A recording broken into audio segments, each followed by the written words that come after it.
Salam alaikum. Pray you guys having a great night.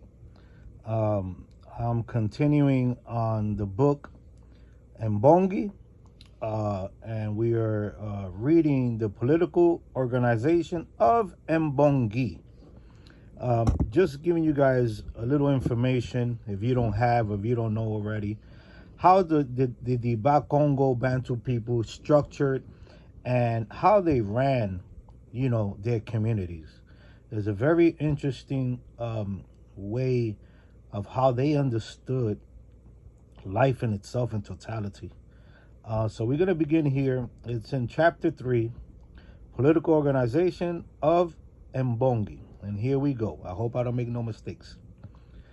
In the Bantu Congo system, the concept of social political community in the midst of Mbongi will be inconceivable without the freedom and right of self-criticism warranted by this institution. An old proverb states, Mbongi, where self-criticism is not tolerated, is strange and inconceivable. By this principle, the Muntu, the human being, individual, learns through the constitutional organization of Mbongi that there is no place for the egotistic, the I, of monopolism, be it expressive, economic, or politic. What community members say or transfer becomes a portion of the cultural heritage commonly built upon and by all members of our community, dead or alive. This is the common heritage to which we refer when we say Bambuta, Bata in Ghana. Our ancestors have said. This is a collective expression of physical as well as spiritual unity to which each of us will become part after death. Traditionally, the Mbongi is the principal organization institution of community politics. Its power regulates the internal as well as the external social life of the Bantu. A proverb states, the Mbongi takes all problems of the community, and a variant reads, it is the Mbongi that discusses social conflicts in the community.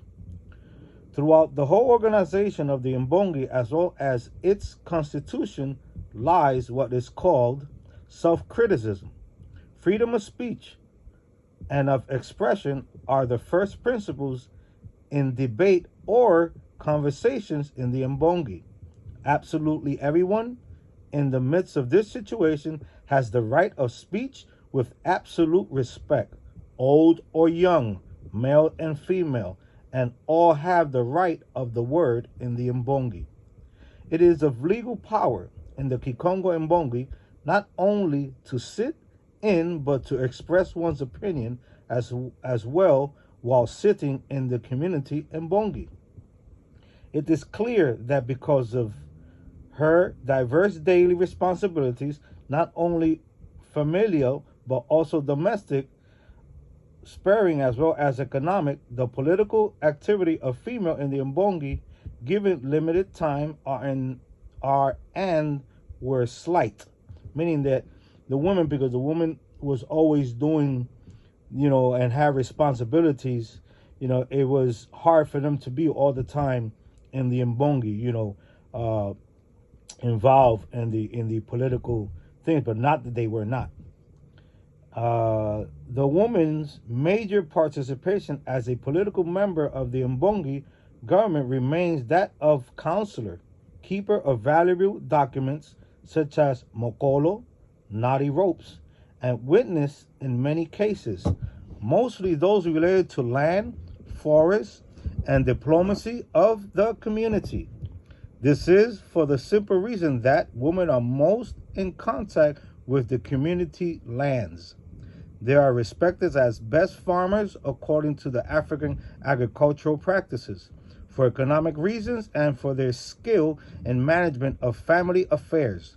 Without the participation of women, feast would be impossible in the African world, for she is not only the cook but the one who provides the most food for the community. By her displacement to her husband's community from her mother's community due to marriage, the Bantu woman is well placed to deal with many diplomatic issues between communities or regions, especially between her permanent or maternal community and her provisory or marital community.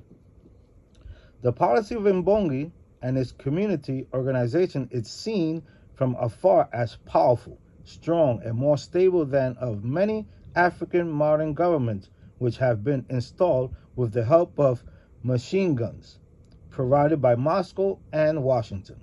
The Mbongi political structure is strong and self-sufficient because it is based on African reality, the local system of the thought, and on the other hand, stems from a solid common aspiration served by each community member to keep the community united on the model basis of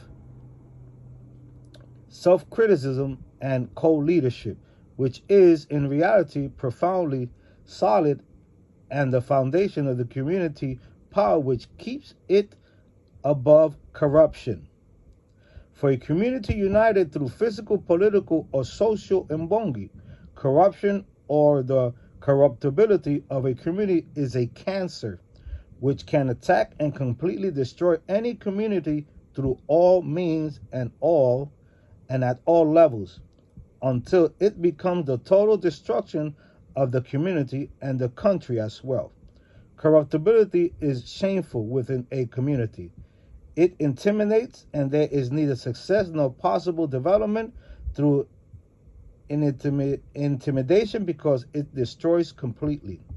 Well aware of the danger and misery that can be introduced to a community through this political cancer, which attacks through corruption and illicit payments, the traditional Mbongi prefers to carry out the leading of the community and its communities by ways of mfundu, or commissions, cabinet groups, instead of kindingizi, or ministries.